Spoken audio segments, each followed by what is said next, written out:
Niya na ang Balitang Express region-wide karong orasa. Magnitude 5.9 nga linog miigo sa karagatan duol sa Sarangani, Davao Occidental.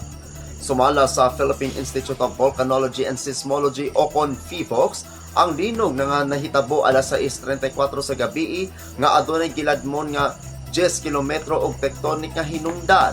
Ang sentro sa linog o epicenter nahimutang 59 ka kilometro sa habagatan sidlakan sa Sarangani Island.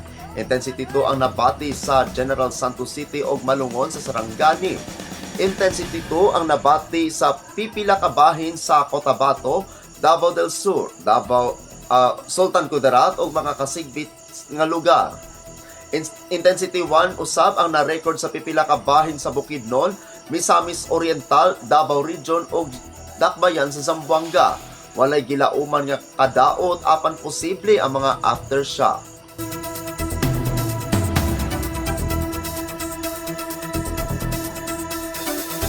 Samtang engkwentro tali sa mga marin ug armado nga grupo natala sa Barangay Kalanganan 2 sa Dakbayan sa Cotabato.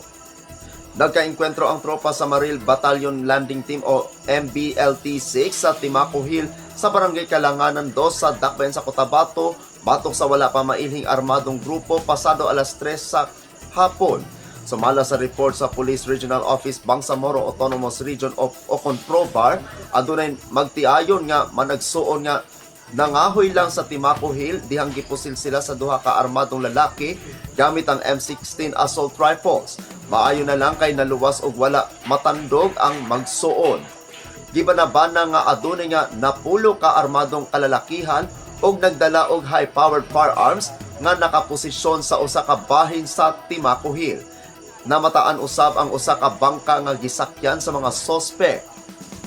Dali nga mitubag ang usa ka platoon sa Marines aron magpatuman og mobile security patrol sa maong lugar o magsugod og hot pursuit operation batok sa mga sospek. Nahitabo ang mubo nga pinusilay tali sa duha ka panig. Na-recover sa lugar ang duha ka long magazines, tulo ka short magazines ug mga 99 ka bala. May padayon ang blocking og area security sa Timaco Hill batok sa mga sospek.